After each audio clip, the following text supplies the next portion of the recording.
মই পোনপ্ৰথমে সকলো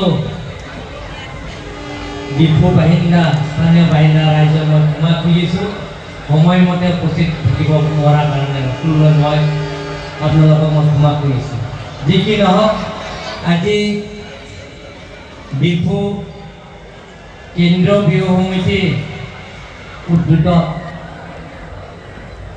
ৰঙালী বিহু বিদায় উৎসৱ সাংস্কৃতিক সন্ধিয়া সেই সন্ধিয়া সাংস্কৃতিক সন্ধিয়া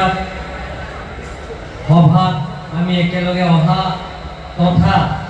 ইয়াৰ স্থানীয় বাহিন্দা জ্যেষ্ঠ বিধায়ক তথা আসাম স্মল স্কেল ইণ্ডাষ্ট্ৰী সন্মানীয় অধ্যক্ষ বিদায় সিং মেং ডাঙৰীয়া, কাৰ্বি আংলং জিলা পৰিষদ কাৰ্যবাহী সদস্য অমৰ সিং কিশোৰ ডাঙৰীয়া, ডিভু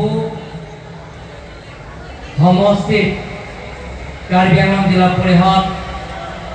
সন্মানীয় সদস্য দুৰ্নীতি মুং ডাঙৰীয়া, মঞ্চত উপস্থিত থকা ডিভু ৰঙালী বিহু উদযাপনৰ সমিতি সভাপতি সম্পাদক আদি কৰি মঞ্চত উপস্থিত থকা আমন্ত্ৰিত গণ্যমান্য ব্যক্তি অতিথিসকল আৰু লগতে কাৰ্বি আংলং জিলা পৰিষদ বেলেগ বেলেগৰ বিভাগ সন্মানীয় অধ্যক্ষসকল আৰু ইয়াত উপস্থিত থকা আজি সাংস্কৃতিক সন্ধিয়া উপভোগ কৰা সকলো আই মাতৃসকল আৰু ইয়াত জ্যেষ্ঠ নাগৰিকসকল আৰু ইয়াৰ উপস্থিত থকা যুৱক যুৱতীসকল বন্ধু বান্ধৱীসকল, মই পোনপ্ৰথমে আজি ৰঙালী বিহু আজি সেই সাংস্কৃতিক সন্ধিয়া সকলোলৈ মোৰ ফালৰ পৰা বা কাৰ্বি আংলং জিলা পৰিষদ হয় মই আপোনালোকক আন্তৰিক কাৰ্ডমৰ নমস্কাৰ জনাইছোঁ। আজি ভাল লাগে ইয়াত মই প্ৰত্যেক বছৰ যোৱা বছৰৰ পৰা মই আৰম্ভ কৰিছোঁ যাতে আমাৰ কলা সংস্কৃতিবিলাক জীয়াই ৰখাৰ স্বাৰ্থত কাৰ্বি আংলং অট'নমাছ কাউন্সিলৰ তৰফৰ পৰা বিহু সমিতি একালিক সাহায্য যোৱা বছৰৰ পৰা দিছোঁ, কিন্তু এবাৰ দেৰি হোৱাৰ কাৰণে মই দিব পৰা নাই। কিন্তু যিমানখিনি কাৰ্বি আংলঙত বিহু উদযাপন কমিটি সেই গোটেইখিনি কমিটি মই যোৱা বছৰ যিটো দিছে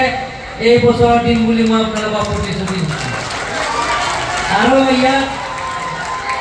আজি মই শুভ দিনতে সাংস্কৃতিক সন্ধিয়া ৰঙালী বিহু উদযাপনৰ দিনতে মই ঘোষণা কৰিব বিচাৰিছোঁ ইয়াত আমাৰ সকলোৰে শ্ৰদ্ধা পৃথিৱীৰ জনপ্ৰিয় গায়ক আমাৰ ভূপেন হাজৰিকা আৰু লংকাম তেৰণ তেখেতৰ নামকৰণ কৰি ইয়াত মই প্ৰায় আধুনিক অপেন ষ্টেজ প্ৰায় 2 কোটি মান অপেন ষ্টেজ মই ইয়াত ঘোষণা কৰিছোঁ। লংকাম তেৰণ আৰু ভূপেন হাজৰিকা তেখেতৰ নামতে নামকৰণ কৰা হ'ব। আজি মই বিশেষ নকওঁ সকলোৱে বিহুৰ যিটো নাচা ইয়াত নাচনীবিলাক বহুত আছে মই দেখিছোঁ। ডিপুৰ পৰা মোক ফোন কৰিছে কিছুমান নাচনীয়ে যোৱাবাৰ বিশ্ব দৰবাৰৰ লৈ যোৱা স্বাৰ্থত আমাৰ বিহু সেই বিহু আমাৰ সকলোৰে শ্ৰদ্ধা ডক্টৰ হিমন্ত বিশ্ব শৰ্মাৰ চেষ্টাৰ ফলত গিনিজ বুক ৰেকৰ্ড পাইছে আৰু সেই ঘোষণা কৰিছে আমাৰ নৰেন্দ্ৰ মোদী ডাঙৰীয়া প্ৰাইম মিনিষ্টাৰে ঘোষণা কৰা হৈছে। তাৰ কাৰণে মই কাৰ্বি আংলঙত আৰু ৱেষ্ট কাৰ্বি আংলং যিবিলাকত পাৰ্টিচিপেণ্টছ তেখেতসকলক মই আন্তৰিক অভিনন্দন জনাইছোঁ আৰু ধন্যবাদ জনাইছোঁ। তেখেতসকলক কষ্ট কৰিছে বিশেষকৈ আমাৰ সঞ্জু বৰা আৰু আমাৰ ডিসি বাইদেউ তেখেতসকলৰ চেষ্টাৰ ফলতে আমি কাৰ্বি আংলঙৰ পৰা প্ৰায়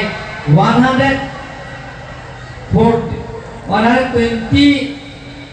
মান পাৰ্টিচিপেণ্টছ প্ৰতিযোগিতা কৰিছে তেখেতসকলক মোৰ ফালৰ পৰা বা কাৰ্বি আংলং ৰাইজক মই আপোনালোকক অশেষ অভিনন্দন জনাইছোঁ। শেষত সকলো জাতি জনগোষ্ঠী ইয়াত আছে যে সাংস্কৃতিক সন্ধিয়া চাবৰ কাৰণে উপভোগ কৰি আছে, গায়িকা গায়কবিলাক আছে। গতিকে মই সাংস্কৃতিক সন্ধিয়া উদ্বোধন কৰিলোঁ বুলি মই ঘোষণা কৰি মই সকলোলৈ পুনৰবাৰ নমস্কাৰ জনাই মোৰ চমু বাপানি মতে সামৰণি মাৰিছোঁ।